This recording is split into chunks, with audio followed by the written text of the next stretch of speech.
بسم اللہ الرحمن الرحیم۔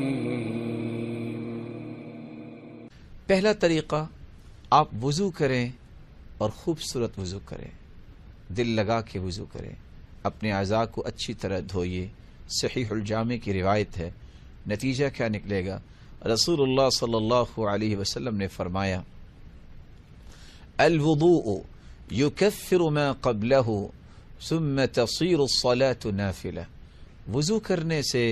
انسان کے گناہ جھڑ جاتے ہیں، معاف ہو جاتے ہیں اور نماز نفل بن جاتی ہے۔ جب انسان ہاتھ کو دھوتا ہے، صحیح مسلم کی روایت ہے، غور سے دھوئے اور یقین کرے کہ ہاتھوں سے کیے گئے گناہ معاف ہو گئے۔ چہرے کو دھوتا ہے، آنکھوں کے گناہ معاف ہو گئے،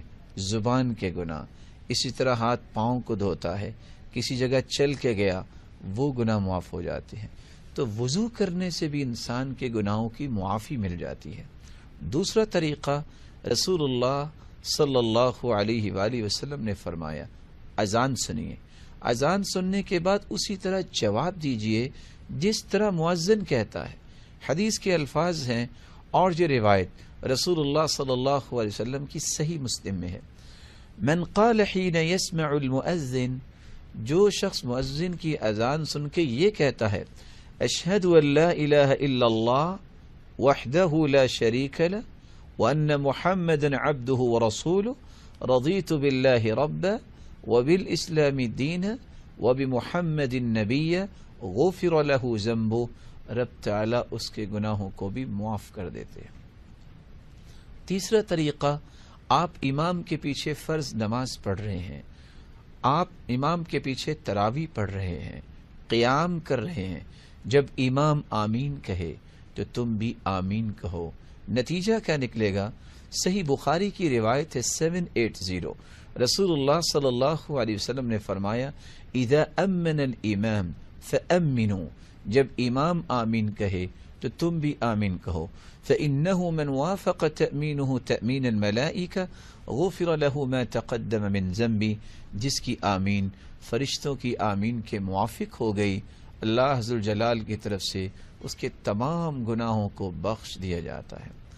چوتھا طریقہ، آپ امام کے پیچھے کھڑے ہیں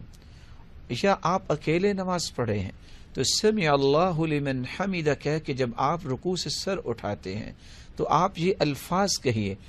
اللہم ربنا لک الحمد۔ یہ روایت صحیح بخاری کی ہے، رسول اللہ صلی اللہ علیہ وسلم کے صحابی فرماتے ہیں، اللہ کے رسول نے فرمایا، اذا قال الامام سمع اللہ لمن حمدہ فقولوا اللہم ربنا لک الحمد، جب امام سمع اللہ لمن حمدہ کہے تو تم کہو اللہم ربنا لک الحمد، فإنه من وافق قوله قول الملائکہ غفر له ما تقدم من ذنبی، جس کا یہ کلمہ فرشتوں کے کلمے کے ساتھ موافق ہو گیا، اس کے گناہوں کو بھی معاف کر دیا جائے گا۔ 796 صحیح بخاری کی یہ روایت کا نمبر ہے۔ پانچواں طریقہ جو گناہوں کو معاف کروانے کا بیان کیا ہے، 2 رکعتیں دل لگا کے پڑھیے۔ یہ روایت صحیح الجامع کی ہے، رسول اللہ صلی اللہ علیہ وسلم نے فرمایا، من توضأ، جو وضو کرتا ہے، فاحسن الوضوء، خوبصورت وضو کرتا ہے، ثم صلی رکعتین، پھر 2 رکعتیں پڑھتا ہے، لا یسہو فیہما، دل لگا کے پڑھتا ہے، کوئی سوچ ادھر ادھر نہیں لے جاتا۔ ان 2 رکعتوں کو پڑھنے کے بعد انعام کیا ملتا ہے؟ غفر اللہ لہ ما تقدم من ذنبی، رب تعالی اس کے سابقہ گناہوں کو معاف کر دیتے ہیں۔ چھٹا طریقہ، رسول اللہ صلی اللہ علیہ وسلم نے فرمایا، جو ہر نماز کے بعد بیٹھ کے 33 مرتبہ سبحان اللہ، 33 مرتبہ الحمدللہ، 34 مرتبہ اللہ اکبر کہہ دیتا ہے، صحیح مسلم کی روایت ہے، اللہ عز الجلال اس کے گناہوں کو معاف کر دیتے ہیں۔ من سبح اللہ 33 وحمد اللہ 33 وکبر اللہ 34، جو 33 مرتبہ سبحان اللہ اور 33 مرتبہ الحمدللہ اور 34 مرتبہ اللہ اکبر کہتا ہے، اور دوسری روایت میں آتا ہے تینوں کلمات 33 مرتبہ کہتا ہے، اور یہ 99 ہوئے، اور 100 کا عدد مکمل کرتے ہوئے یہ کہتا ہے لا الہ الا اللہ وحدہ لا شریک لہ لہ الملک ولہ الحمد وهو على كل شيء قدیر غفرت خطاياه وإن كانت مثل زبد البحر۔ اللہ ذوالجلال اس کے سمندر کی جھاگ جتنے بھی گناہ ہوں تو معاف کر دیتے ہیں۔ رسول اللہ صلی اللہ علیہ وآلہ وسلم نے 7واں طریقہ یہ بیان کیا، کھانا کھانے کے بعد اور لباس پہنتے وقت چند کلمات پڑھ لیجئے،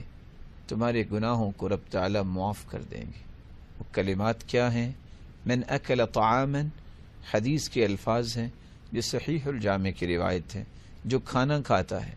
اور کھانا کھانے کے بعد یہ پڑھتا ہے الحمدللہ الذي اطعمني هذا الطعام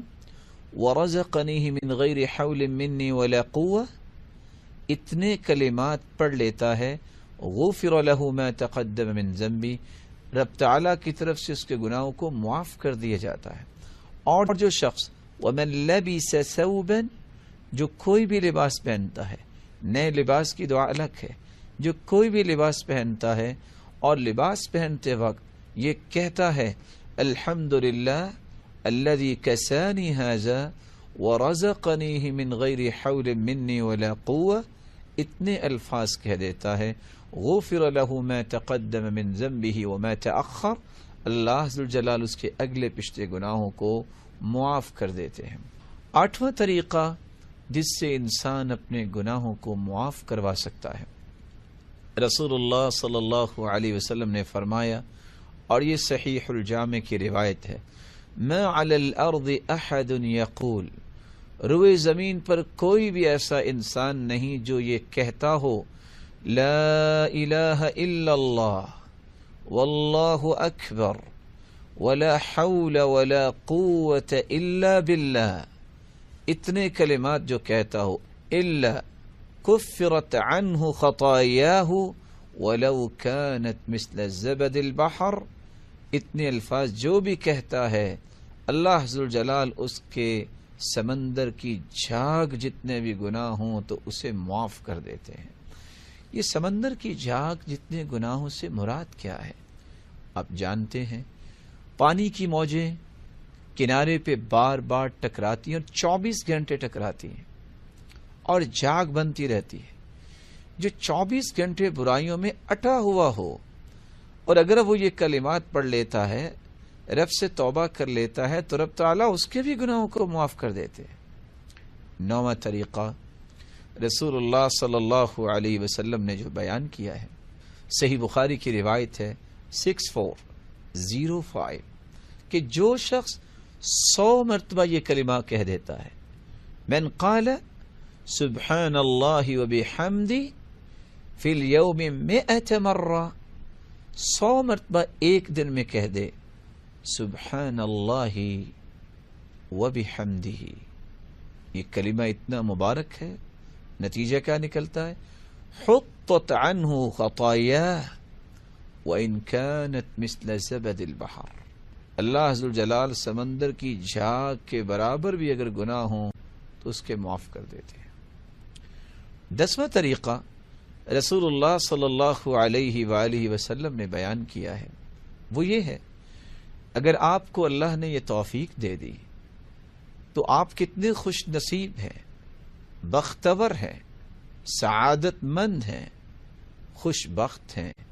کہ آپ کی زندگی میں آپ کو اللہ کے قرآن کی مجلس، اللہ ذوالجلال کے ذکر کی مجلس میسر آ گئی، نیک لوگوں کی مجلس میسر آ گئی۔ صحیح الجامع کی یہ روایت ہے، رسول اللہ صلی اللہ علیہ وسلم نے فرمایا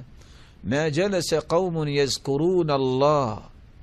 جو بھی قوم بیٹھ کے اللہ کا ذکر کرتی ہے، فیقومون، پھر اللہ کا ذکر کرنے کے بعد وہاں سے مجلس برخاست کرتے ہیں۔ اللہ کا ذکر قرآن بھی ہے،